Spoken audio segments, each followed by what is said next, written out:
Monsieur le Président de la République, donnez les primes des enseignants.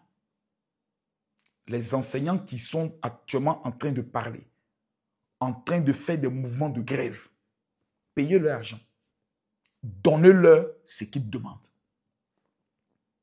Je vais vous expliquer pourquoi. Vous voyez, peuple de Côte d'Ivoire, le pays dans lequel nous sommes est un pays d'où la sorcellerie est en train de devenir légale. Je m'explique. Nous avons aujourd'hui nos enseignants, parce que dans cette histoire d'enseignants, il y a une vérité que les gens ne veulent pas dire. Voici des personnes qui sont en charge des êtres les plus importants de notre vie, nos enfants. Il faudrait qu'on puisse recadrer souvent les choses. Les êtres les plus importants de nous, notre vie, ce sont nos enfants. Quand tu n'as pas d'enfant, tu as une démarche quand tu traverses la route. Mais le jour où tu as un enfant, tu as une autre démarche quand tu traverses la route. Tu fais très attention. On ne vit que pour nos enfants. On ne dort pas à cause de nos enfants. Quand les enfants sortent à partir de 7 heures et qu'on dit nos enfants vont à l'école, souvent là, il n'y a pas plus grand bonheur pour nous qui sommes parents que ce moment-là. Enfin, problème vient de quitter.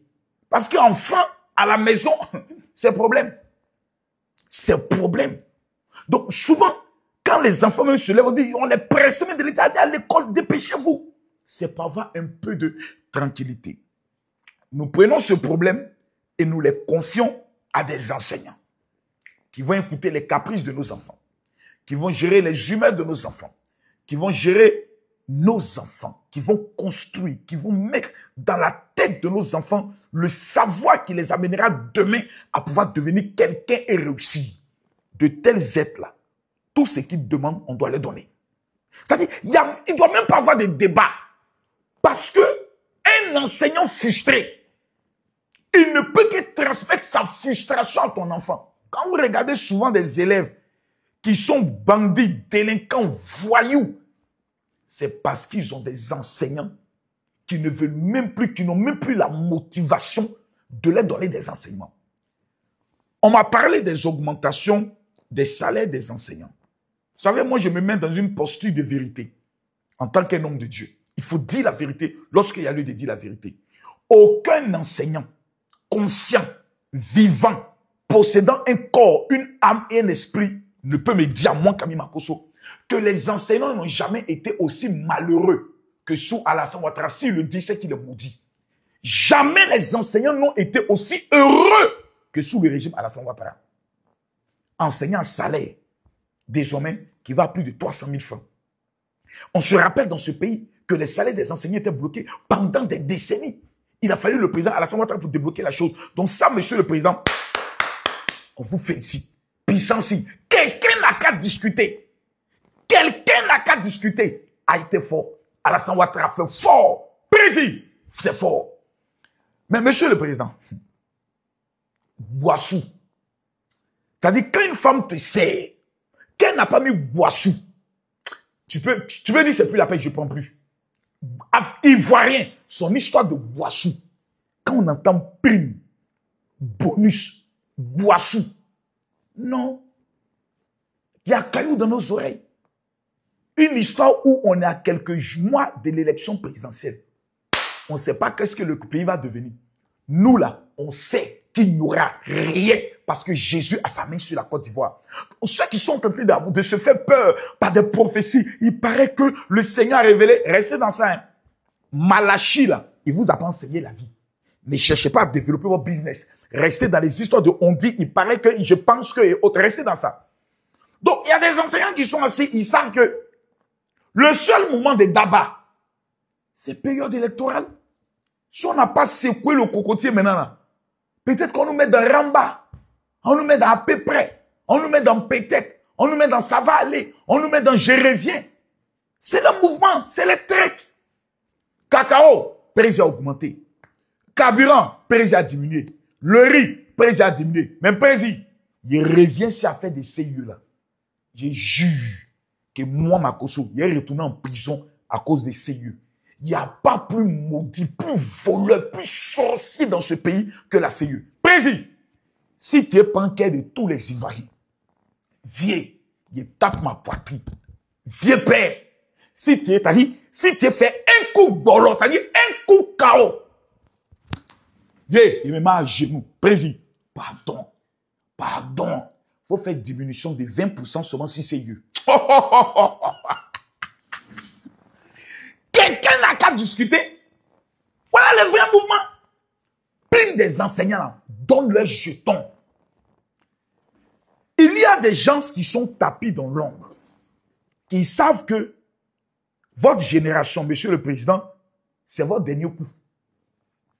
C'est le dernier coup. Père son âme, un grand a quitté ce pays. Que ce soit par la force de l'âge, que ce soit par la force naturelle, tout être humain est appelé à rejoindre le président Félix Houphouët-Boigny dans sa dernière demeure. Il y a des gens qui disent, les 5 ans qui viennent, c'est maintenant ou jamais. Ils sont tapés dans l'ombre. Ils sont dans des pays que vous connaissez. Ils sont en train de manigancer de coups et autres. Faut pas ces petits problèmes sociaux là. Ils utilisent ça comme des arguments de déstabilisation. Ne les donnez pas le flanc. En 1990, on nous faisait sortir des écoles pour que nous puissions crier « Houphouët, voleur, Houphouët, voleur ». 3 ans plus tard, nous avons perdu le premier président de la République de Côte d'Ivoire. Jusqu'à aujourd'hui, nous le pleurons. Parce que c'était l'homme de la paix. C'était l'homme des situations. Mais on a obligé les élèves. Parce que le mouvement des élèves, c'est le seul mouvement que personne ne peut contrôler parce qu'il n'y a pas une famille qui n'a pas un enfant à l'école. Voir nos enfants revenir à la maison. Et puis c'est nous qu'on va s'occuper d'eux. Il n'y a pas quelque chose qui est plus stressant et plus énervant que ça. Il n'y a pas de chose. Les enseignants vont rentrer en grève. Aujourd'hui, vous avez coupé la tête du serpent, qui était la fessée. Ça, félicitations, bravo. Mais les mêmes enseignants peuvent amener les élèves à dire, vous voyez notre situation, on ne nous écoute pas et autres, les élèves vont rentrer dans la danse. On vient aller à l'école, on vient aller à l'école. C'est les enfants qui, on apprend demain, il y a peut-être une bavure où des infinités sont entrées, des élèves ont été abattus par rapport à une marche et autres. Voilà, qu'est-ce qui se passe? Qui a tiré? On ne comprend pas. Oh, ils veulent tuer maintenant nos enfants. C'est maintenant. Boum. Président, faut payer les primes. On quitte d'enfer. Faut pas, ça là, ça a devenu problème de tout le monde demain. Ils disent qu'ils veulent les primes, payer les primes. Maintenant, il y a vu des syndicats des enseignants. Quand on dit la sorcellerie, il y a des autres syndicats qui vont s'asseoir devant Madame le ministre et qui ne parlent même pas de leur collègue enseignant syndicat qui a été arrêté. On parle de quoi? Ils vont à la télé, on parle, ils n'ont même pas un mot. Champion, même si tu n'es pas d'accord, même si tu veux peut-être manger, mais il y a ce qu'on appelle d'abord la solidarité entre enseignants. La première des choses, c'est de dire vraiment, nous, la première des choses que nous souhaitons, avant tout propos, nous souhaitons la libération de nos frères qui ont été arrêtés. Et monsieur le président, en toute sincérité, devant Dieu, devant la terre et devant les hommes, nous vous demandons pardon. Libérez ces enfants. Ce sont les enfants du pays. Ces enseignants, libérez-les. Il ne faudrait en aucun cas qu'à la veille d'une élection aussi sensible, d'où tous les chiens de guerre sont libérés, que ce soit de votre camp ou de l'autre camp, les gens sont en train de se biama sur les réseaux, en train de porter les léquets. Il ne faudrait pas que ces sujets de société viennent allumer la tension. On est dans une phase où quand quelqu'un veut crier, vous voulez quoi? Vous voulez ça? Tenez. Vous voulez ça? Prenez une partie, attendez juste après. Non, non, tenez.